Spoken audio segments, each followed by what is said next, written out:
Best of ম্যাথমেটিক্সে তোমাদের সকলকে স্বাগত। আজকে যে সলভ পদ্ধতি করব সেটি হলো একটি ত্রিভুজ অঙ্কন করতে হবে যার দুটি বাহুর দৈর্ঘ্য 7.6 সেমি এবং 6 সেমি ও তাদের অন্তর্ভুক্ত কোণের মান 75 ডিগ্রি। এরপর ত্রিভুজটির অন্তবৃত্ত আঁকতে হবে। তাহলে এখানে যে ত্রিভুজটি আঁকতে বলেছে তার দুটি বাহুর দৈর্ঘ্য বলেছে 7.6 এবং 6 আর সেই দুটো বাহুর অন্তর্ভুক্ত কোণের মান বলেছে 75 ডিগ্রি। তাহলে ত্রিভুজটি কেমন হবে একবার তোমরা রাফে এঁকে নেবে। তো মনে করো এভাবে একটা ত্রিভুজ আঁকলাম। তো এখন একটি বাহু দৈর্ঘ্য 7.6 সেমি, একটি বাহু অবশ্যই তোমরা ভূমিকা নেবে। ভূমিকা মনে করো আমরা 7.6 সেমি নিলাম। তাহলে অপর একটি বাহু আমি এটাও নিতে পারি, এটাও নিতে পারি। মনে করো এই বাহুটা নিলাম, তো এই বাহুটা হচ্ছে 6 সেমি। এবার বলেছে এই 7.6 সেমি এবং 6 সেমির অন্তর্ভুক্ত কোণ। অন্তর্ভুক্ত কোণ মানে হচ্ছে এই দুটো বাহুর মধ্যবর্তী কোণ। তাহলে মধ্যবর্তী কোণ এটা, তাহলে এই কোণটার মান বলেছে 75 ডিগ্রি। এবার এই ছবিটা দেখে দেখে তোমরা ত্রিভুজটা আঁকবে। এখন এখানে 75 ডিগ্রি কোণ আঁকতে বলেছে। এখন এই 75 ডিগ্রি কোণ যেহেতু আমরা পেন্সিল কম্পাসের সাহায্যে আঁকতে পারি, তাই এটি অবশ্যই পেন্সিল কম্পাসের সাহায্যে আঁকতে হবে, এটি চাঁদার সাহায্যে আঁকলে হবে না। আর এই 75 ডিগ্রি কোণ আঁকতে হবে যখন আমরা মূল ত্রিভুজ আঁকবো সেখানে। তাহলে একবার দেখে নাও কিভাবে ত্রিভুজটি আঁকা যায়।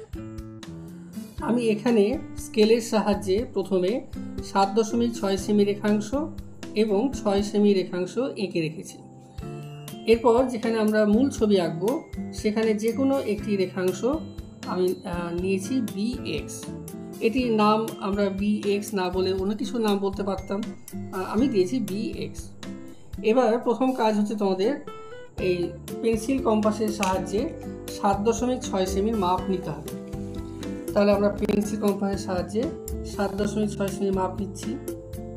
এই যে 7.6 সেমি মাপ নিয়ে বিতে বসিয়ে bx রেখাংশকে কেটে নিতে হবে। এটির নাম দিলাম মনে করো সি বিন্দু।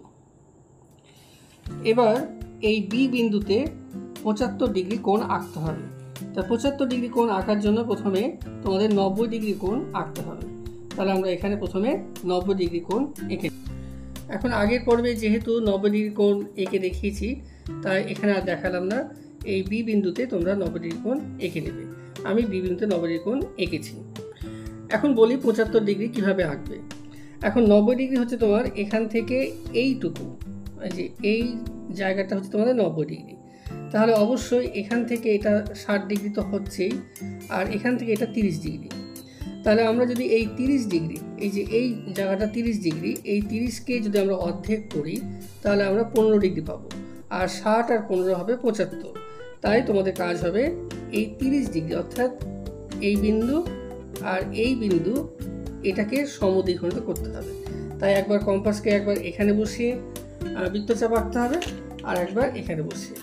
তাহলে একবার এঁকে নিই। তাহলে কম্পাসকে আমরা এখানে বসালাম। এই যে মাপটা আছে এটি অর্ধেকের বেশি, তাহলে এই অর্ধেকের বেশি মাপ নিয়ে একটা বৃত্তচাপ নিলাম। আর একবার এখানে বসালাম, দিয়ে এই বৃত্তচাপকে ছেদ করলাম।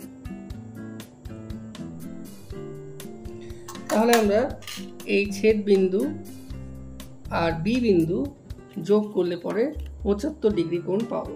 তাই আমি যোগ করে দিচ্ছি, এই যোগ করলাম।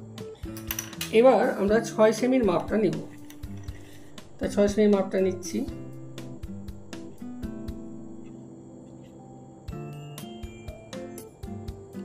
এই মাপটা নিয়ে এই বিতে বসিয়ে এই যে আমাদের এই যে রেখাটা হয়েছে এই রেখাটাকে কেটে নেব।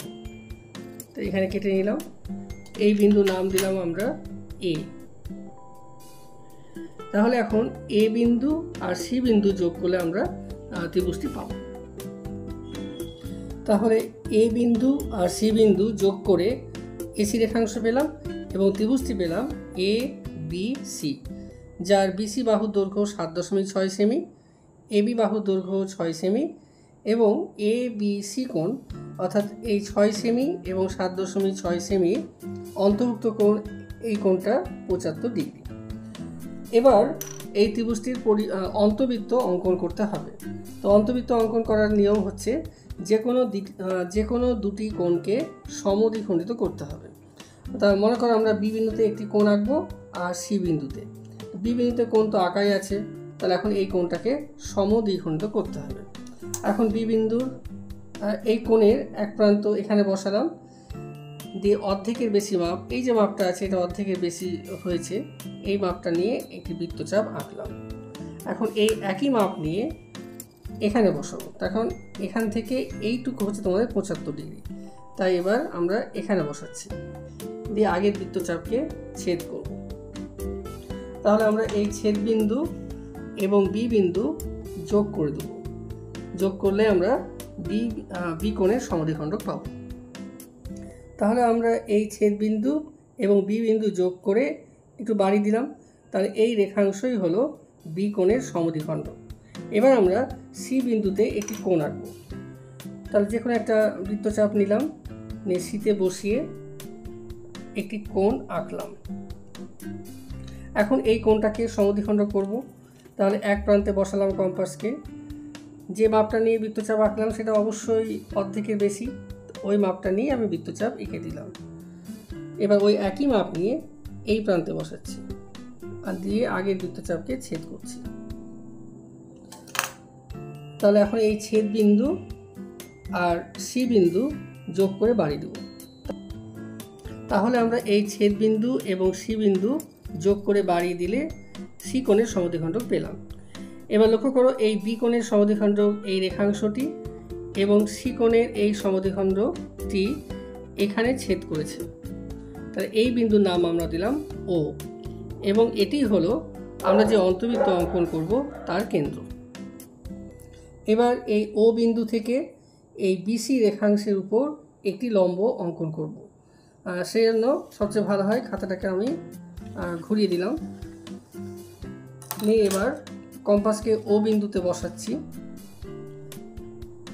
দিয়ে এখন এমন একটি বৃত্তচাপ নিবে যেন এই যে বিসি রেখাংশ আছে এই যে টাচ করছে এর চেয়ে একটু বড় রেখাংশ নিতে হবে। তাহলে বড় রেখাংশ ধরো এটা নিলাম, এই যে এটা এই মাপটা নিলাম, তার মানে এই বিসি রেখাংশকে ছেদ করবে। তো আমি আর একটু বাড়িয়ে নিচ্ছি, এই দেখো দুই প্রান্তে ছেদ করছে, এভাবে একটা বৃত্তচাপ আঁকবো। এখন এই বৃত্তচাপটি ছেদ করলো এখানে এবং এখানে। এবার আমরা কম্পাসকে এখানে বসিয়ে অর্ধেকের বেশি মাপ নিয়ে, এটা তো অর্ধেকের বেশি মাপ, এই মাপটা নিয়ে এখানে একটি বৃত্তচাপ আঁকলাম। এই একই মাপ নিয়ে এই প্রান্তে বসিয়ে বৃত্তচাপকে ছেদ করলাম। তাহলে এই ছেদ বিন্দু এবং ও বিন্দু যোগ করলে আমরা ও বিন্দু থেকে বিসি রেখাংশের উপর লম্ব পাব। তাই যোগ করে দিলাম। এখন এই লম্বটি বিসি রেখাংশকে এই বিন্দু ছেদ করলো, এটার নাম দিলাম আমরা ডি। তাহলে এই ওডি হলো যে অন্তর্বৃত্ত আঁকবো তার ব্যাসার্ধ। এবার ওকে কেন্দ্র করে ওডির মতো মাপ নিয়ে অন্তর্বৃত্ত আঁকতে হবে।